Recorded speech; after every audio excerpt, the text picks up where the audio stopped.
In the life after this life, people communicate mind to mind telepathically.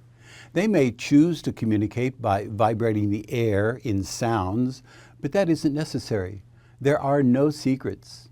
And people communicate telepathically with animals. In this video, I describe how people in the afterlife communicate and what people's lives are like with the vast animal kingdom that is there. You might be surprised when you go into the afterlife to have a tiger come up to you and speak to you. Hello, I'm Dr. R. Craig Hogan, President of the Afterlife Research and Education Institute and Seek Reality Online. I'm the author of 8 books with the evidence you will come to the end of this life, but you will never die. A man who gave his name as Johnson, living in the afterlife, came through in a Leslie Flint seance. He described what happened when he crossed over to the life after this life. He says that he had a conversation with a pet dog of his that had passed away years before. Communication in the afterlife, he explains, can be entirely by thought. Vocal organs are not necessary, although speaking using a voice is still possible if a person really wants to speak in that way. As a result, it is not possible for someone in that realm to hide his true self. This is a voiceover of Johnson speaking from the afterlife about communication and animals in the life after this life. There are people who live together and who are devoted to each other.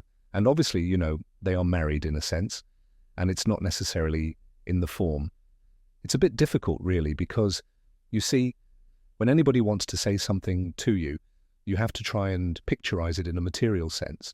But I suppose if you were to ask me what I should have asked, what our world is like, I would say that it was a replica of your world without any of its defects.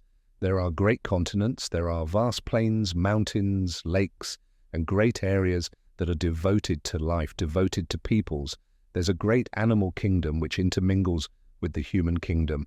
There is a greater understanding, a greater freedom for the animal kingdom. There's no fear. I suppose the answer to a lot of this problematic questioning that one must have from people on your side is the fact that one of the things that we have eradicated fear, and certainly doesn't exist, is fear. And I think once you rid yourselves of fear, then people's, irrespective of their knowledge or lack thereof, irrespective of whether they are evolved or not so evolved, once you eliminate fear, then you have love and faith and trust. You have an entirely different society, and people do work together harmoniously. And the animals themselves, of course, no longer fear man, and therefore the animals can also, and do, mingle a great deal with man. But there is a greater development even among the animals, and actually in one of the most fantastic things that ever happened to me when I first came here was to hold a conversation, so that anybody can put this, it may sound mad, hold a conversation with a pet dog. But I realized that this is not a conversation in the normal sense, as you understand it, and the use of one's vocal organs and creating sound and words. But this is a conversation between minds, between consciousness, awareness, transmission of thought, being able. You see, another thing I learned very quickly is that speech as such isn't necessary here. You can communicate entirely by the process of thought. It isn't necessary to use vocal organs in to speak. Though many people do, I'm not suggesting they don't. I'm not suggesting that we don't speak to each other.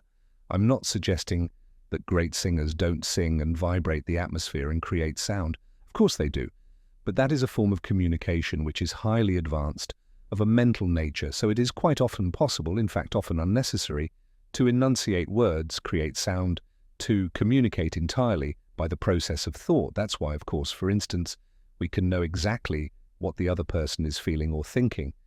Another one of the things that rather at first disturbed me a little, I suppose, because I was unfamiliar with it, and also because in a sense it was rather odd and perhaps a little frightening in a sense at first, was the realization that people could tell exactly what you were thinking.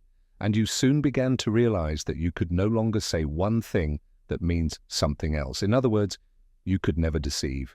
Not that one wanted to deceive anyone, but I suppose when on earth one became accustomed to avoiding issues sometimes, and sometimes not saying things that you were thinking deep down inside. Those things now, of course, are impossible to no longer hide. Truth. You no longer hide your true self.